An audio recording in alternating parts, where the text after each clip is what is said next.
Kumusta mga kaibigan? Welcome sa Insight Fusion kung saan ating sinusuri ang mga isyong may direktang epekto sa ating lipunan. Sa pagkakataong ito, pag-uusapan natin ang isang pang-araw-araw na problema na tila hindi nawawala, ang tumataas na bilang ng aksidente sa kalsada sa Pilipinas. Ano nga ba ang tunay na ugat ng problemang ito? Maraming dahilan ang laging ibinabato: kakulangan sa disiplina ng mga motorista, sira-sirang kalsada, o kakulangan sa traffic enforcers. Pero kung susuriin natin ng mas malalim, may mas malubhang ugat: ang sistema ng pagbibigay ng driver's license sa ating bansa. Oo, sa papel, lahat ng aplikante ay required na dumaan sa theoretical exam at practical driving test. Pero sa realidad, ito ay kadalasang nagiging formalidad na lang, isang checklist na kailangang tapusin, hindi isang seryosong pagsusuri ng kakayahan at kaalaman ng mga aplikante.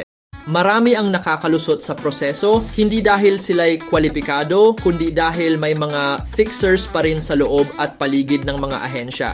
May mga individual na nagbabayad o may kakilalang konektado sa loob ng ahensya at iba pang sangay ng gobyerno, kaya't nakakalusot kahit hindi pa handang humawak ng manibela.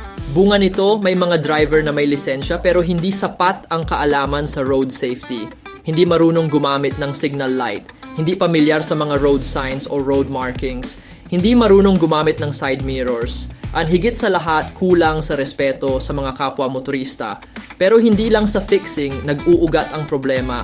Kahit yung mga dumaan sa formal na training at exam, may ilan pa rin na nakakapasa kahit hindi tunay na handa. Bakit? Dahil mababa ang standards. Minsan, basta makabayad ng training fee, tapos na, parang negosyo na lang ang dating ng proseso, hindi public safety. Kaya, anong kailangang gawin? Una, dapat ay magkaroon ng malawakang kampanya laban sa mga fixers at tiwaling opisyal sa loob ng mga ahensya. Hindi dapat pinalalampas ang mga sangkot at kailangang tuldukan ang koneksyon ng mga opisyal na inuuna ang pansariling interes kaysa sa kaligtasan ng publiko. Dapat ding ipagbawal ang tinatawag na kamag-anak system sa loob ng ahensya, isang kultura ng palakasan na madalas pinagmumulan ng katiwalian at ng talamak na fixer system. Ikalawa, itaas ang kalidad ng training. Hindi sapat ang ilang oras na classroom discussion at simpleng driving test. Dapat ay gumamit na tayo ng driving simulation devices na may iba't ibang senaryo tulad ng pagmamaneho sa ulan, gabi, emergency situations at iba pa. Dito masusubok kung paano talaga mag-react ang isang driver sa totoong kalsada. Ikatlo, gawing mas mahigpit at makabuluhan ang theoretical exam. Hindi lang ito dapat puro multiple choice.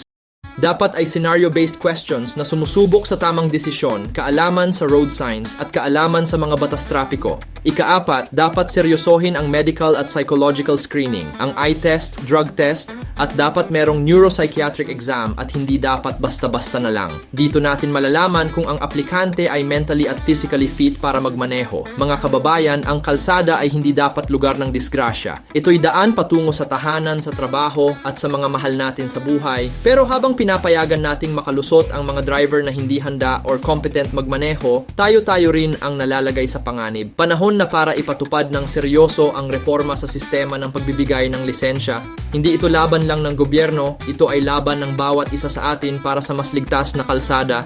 Kung ikaw ay may karanasan o opinyon tungkol sa isyong ito, ilagay lang sa comment section. Huwag kalimutang i-like ang video, mag-subscribe at i-share sa iba, lalo na sa mga nagbabalak kumuha ng lisensya. Muli, ito po ang Insight Fusion at ito ang tinig ng katotohanan para sa mas maayos at ligtas na kinabukasan. Maraming salamat sa inyong panunood.